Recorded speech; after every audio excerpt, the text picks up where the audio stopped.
Mitford হাসপাতালের সামনে যে হত্যাকাণ্ড, এই হত্যাকাণ্ড গোটা জাতিকে অবাক করে দিয়েছে যে কিভাবে এই সোহাগ আমাদের এই ভাইটির অপরাধ কি ছিল।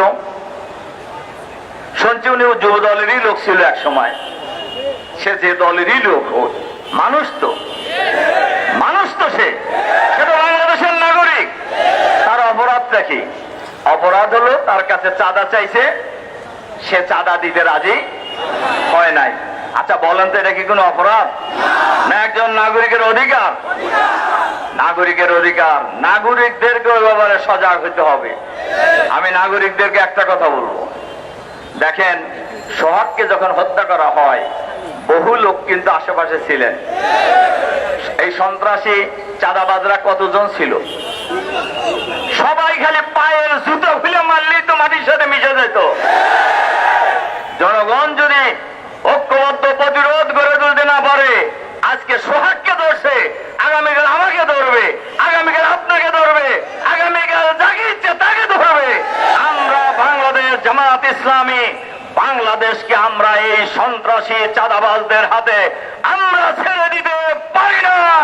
বাংলাদেশের জনগণ আর সন্ত্রাসী চাঁদাবাজীদের কাছে জিম্মি হবে না ইনশাআল্লাহ। এই চাঁদাবাজ এই ঢাকা মহানগরীতে কারা কারা চাঁদাবাজের গডফাদার বাংলাদেশের মানুষ জানে, ঢাকার লোকেরা সবাই জানে। তাদের এই চাঁদাবাজদের কোন রাজনৈতিক পরিচয় নেই, খুনিদের কোন দলীয় পরিচয় নেই। এদের পরিচয় হলো এরা খুনি, এদের পরিচয় হলো এরা সন্ত্রাসী, এদের পরিচয় হলো এরা চাঁদাবাজ। সুতরাং খুনি চাঁদাবাজদের বিরুদ্ধে দল মত জাতি বর্ণ ধর্ম নির্বিশেষে ঐক্যবদ্ধ প্রতিরোধ গড়ে তুলতে হবে। এর সাথে সাথে আমরা সরকারের কাছে আহ্বান জানাতে চাই, অন্তর্বর্তীকালীন সরকারের প্রধান নোবেল বিজয়ী ডক্টর মোহাম্মদ ইউনূস সাহেব এবং তার সরকারে যারা আছেন, আমরা তাদের কাছে আহ্বান জানাতে চাই, আপনারা কিন্তু ক্ষমতায় বসেন নাই। বাংলাদেশের 18 কোটি মানুষ আপনাদেরকে ক্ষমতায় বসিয়েছেন তামসা করার জন্য, আরামে আয়েশে চেহারা বড় করার জন্য। এই দেশের মানুষ আপনাদেরকে ক্ষমতায় বসায় নাই। আপনারা চাঁদাবাজদের গ্রেফতার করতে পারেন না কেন? ভয় পান? ভয় পান? আপনাদের থানা থেকে আসামি, সাজাপ্রাপ্ত আসামিকে ছিনিয়ে নিয়ে যাওয়া হয়, আপনারা ঠেকাইতে পারেন না কেন? আপনাদের কাজটা কি?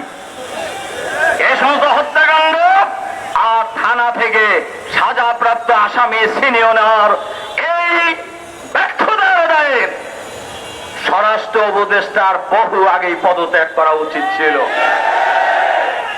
আপনারা ক্ষমতায় স্বাদ গ্রহণ করতেছেন, করেন, আমরা তো না করিনি, কিন্তু দায়িত্ব পালন করেন।